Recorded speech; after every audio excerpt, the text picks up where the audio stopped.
This is episode 93 of Zen and the Art of Real Estate Investing with my guest, Andrew Freed. Andrew is a multifamily investor since 2020. He's gotten up to 95 units, and he's used what we're going to call the bigger pockets process to get here, along with a lot of hard work and education. Andrew, welcome to the show. Thank you for having me, John. I really appreciate it. Excited to be here. Yeah, I'm excited since I like the history of how we met. So we're going to start there. How long ago was it that you DM'd me on Bigger Pockets? Because that was the first time that we connected. It has to be 2-3 years ago.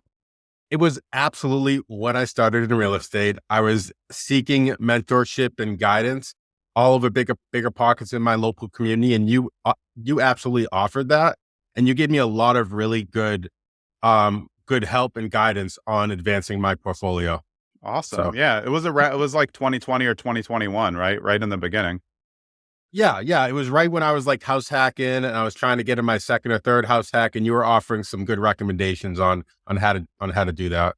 Yeah. And one thing that I think is really important from your story for other people who are just getting started, I don't respond to every message, because a lot of messages, as you probably know now, are bad. Your message was great because you said, here's what I've done, here's what I'm working on, and here's the advice that I need.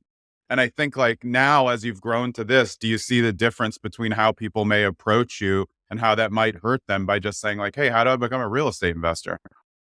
Yeah. And I mean, that also translates into hiring people as well. I mean, now I have like 6 or 7 people that work for me.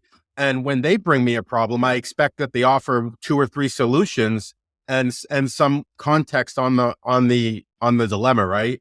So, yeah, I mean, that's how I try to approach people, and that's how I expect people to approach me. It just makes kind of managing people and getting problem solved way easier, especially with somebody who doesn't have a lot of time. Yeah, I mean, let's go through a few of those. When you started in the forums, like I think for when you're new, it's hard to connect. You throw some lines out there, you get some hard money lenders. Yeah. How did you get through the noise in the forums to figure out like who was who? I think just like in anything in life, it's all about providing authentic support and expecting nothing in return. Yeah, right? great. That's a great point.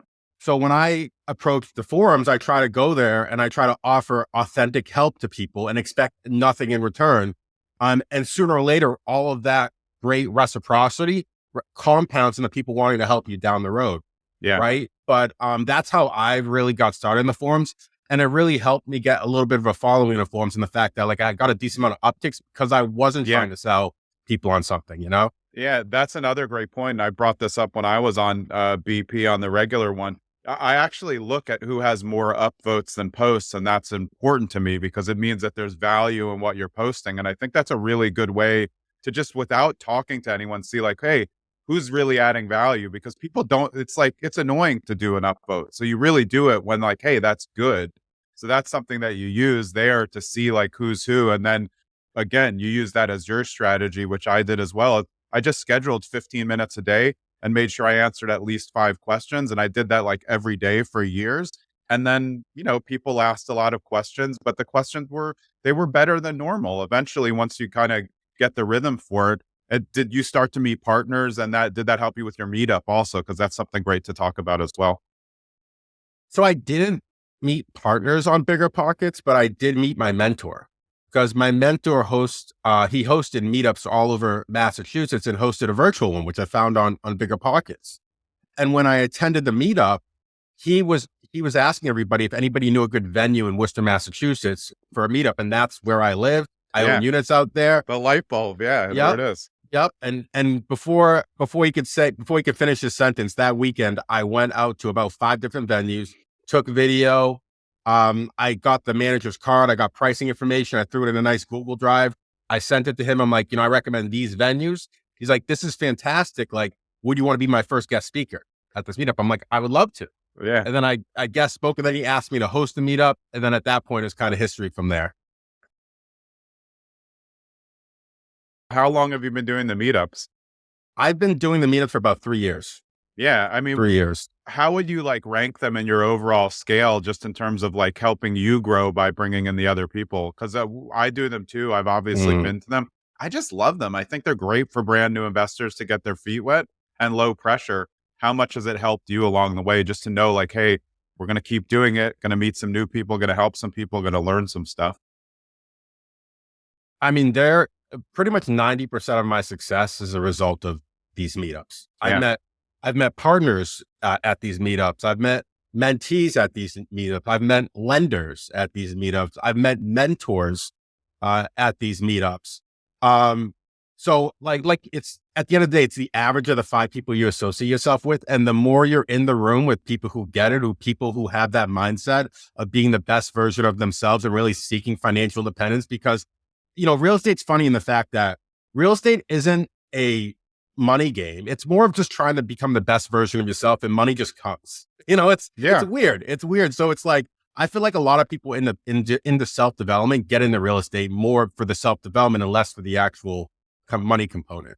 At least Yeah, I do. there's a lot of people. It's a people business, and the people who are only focused on the money, they're never going to be good landlords. That's just not in the makeup. And I think a lot of people think it looks easy, and maybe if they're not good at building relationships, they're going to fail quicker than if they just made one, bad deal on a flip. Exactly. Yeah, and in the beginning though, what was it like in the beginning when the meetup, when like not a lot of people are coming? Because I think that for everybody out there is thinking like, hey, I should start a meetup. Like I remember in the beginning of mine, it was like there were literally 3 other people on Zoom, and we're just like, but then 6 months later, a year later, we're at like 40 every time, and then we go in person after the pandemic. So what was it like in the beginning, knowing like, hey, we're gonna have to get through get through this beginning part? Just this whole journey of being an entrepreneur really opened my eyes to the fact that you got to get through the suck before you get to the great, right? And everything in life is going to have a point of suck, right? Like I posted for 2 years on social media, I had like one like, Yeah. right? Like, or, you host a meetup for a year and you have 10 people show up for a year, and then it builds and it builds and it builds.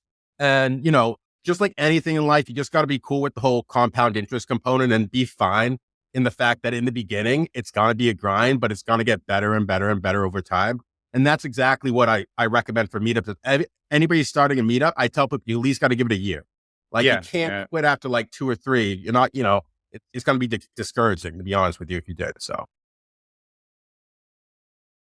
How did you separate knowing that you want it to be long term? Because the way that you invest is really focused on minimum like 10-year holds. How you know what's out there and what's on social media. How did you know that you wanted to be long term as opposed to someone who wanted to like cash in quick? I liked long term because I have a lot of debt under my name, but at the same time, I am risk averse, right?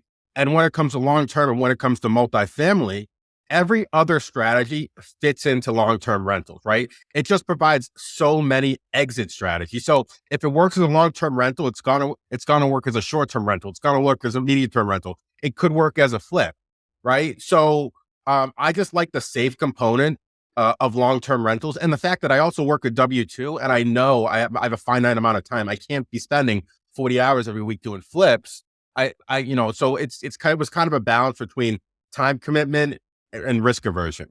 Yeah, that makes sense. I worry for people who go in on flips and knowing, I think almost nobody's ready for their first flip. Honestly, you could be 5, 10 flips in, still not be ready for what's going to come. But especially if you're still working the job, which I always say is great.